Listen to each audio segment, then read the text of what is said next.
BJP का सहयोग केंद्र एक बार फिर शुरू होगा। 3 से 7 अगस्त तक मंत्री यहां पर समस्याओं को सुनेंगे। कुशाभाऊ ठाकरे परिसर में सहयोग केंद्र लगेगा और 3 अगस्त को मंत्री गुरु खुशवंत साहेब, 4 अगस्त को मंत्री श्यामविहार जायसवाल, 5 अगस्त को मंत्री गजेंद्र यादव, 6 अगस्त को मंत्री टंकराम वर्मा, 7 अगस्त को मंत्री रामविचार नेताम यहां मौजूद रहेंगे लोगों की समस्याओं को सुनने के लिए।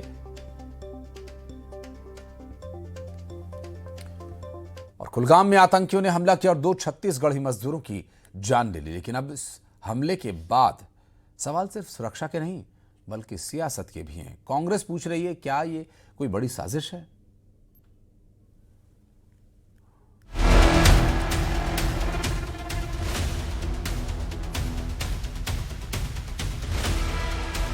कश्मीर में आतंकियों की गोलियों ने छत्तीसगढ़ के 2 परिवारों को गहरा जख्म दिया है। कुलगाम में प्रवासी मजदूरों पर आतंकी हमला हुआ है। दीपक और भूपेंद्र की मौत हो गई। मुख्यमंत्री विष्णुदेव साय ने घटना पर दुख जताते हुए पीड़ित परिवारों के लिए 20-20 लाख रुपए की सहायता का ऐलान किया। तो हमारे जो प्रवासी श्रमिक थे वहां पर काम करने गए थे, उनका आतंकवादियों ने नृशंस हत्या कर दी, जो कि बड़ा पीड़ादायक और हृदय विदारक सूचना है। आतंकवादियों के इस कृत्य की घोर निंदा करते हैं और ईश्वर से प्रार्थना है कि दोनों दिवंगत आत्मा को अपनी चरणों में स्थान दें और उनके मृत आत्मा को शांति प्रदान करें। और छत्तीसगढ़ की सरकार दोनों मृतक परिवार को 20-20 लाख रुपए की सहायता राशि प्रदान करेगी। आतंक की इस वारदात के बाद अब छत्तीसगढ़ में सियासत भी गर्मा गई है। कांग्रेस ने इस हमले को लेकर केंद्र सरकार पर सवाल खड़े कर दिए। दीपक बैज ने पूछा, कहीं ये साजिश तो नहीं? उन्होंने आरोप लगाया कि लोगों को धर्म पूछकर गोली मारे जाने की स्थिति बन रही है और केंद्र सरकार के खिलाफ माहौल बन रहा है। इस तरह की घटना घटती है, ये पहली बार नहीं है। आप देखेंगे पुलवामा की घटना, पहलगांव की घटना और अब कुलगांव की घटना। कहीं ये साजिश या षड्यंत्र तो नहीं?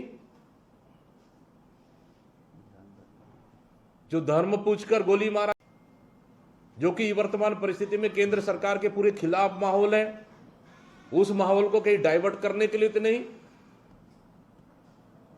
कहीं ना कहीं बड़ी षड्यंत्र नहीं?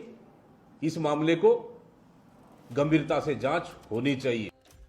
उधर मुख्यमंत्री ने पलटवार करते हुए कहा, कांग्रेसियों को हर चीज में राजनीति नजर आती है, उन्हें अपना चश्मा बदलना चाहिए। अब कांग्रेस को तो बीजेपी के एनडीए के हर चीज में साजिश नजर आती है, तो उनको अपना चश्मा बदल लेना चाहिए। कश्मीर में आतंकी हमला और छत्तीसगढ़ में सियासी पलटवार शुरू हो गया है। यानी कांग्रेस ने कुलगाम हमले को सिर्फ आतंकी वारदात के तौर पर नहीं देखा, बल्कि कांग्रेस ने सियासत शुरू कर दी है।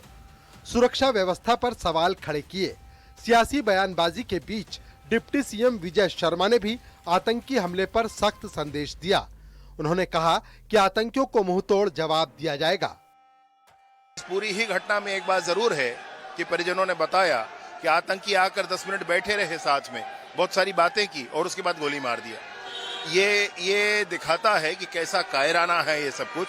ये 100 बार कुछ कर लें, षड्यंत्र 100 बार कर लें, जम्मू कश्मीर संपूर्ण रूप से भारत का हिस्सा है और इस तरह के हरकत करने वालों को अब सरकार बदली है तो मुंहतोड़ जवाब जैसे दिए गए हैं वैसे ही।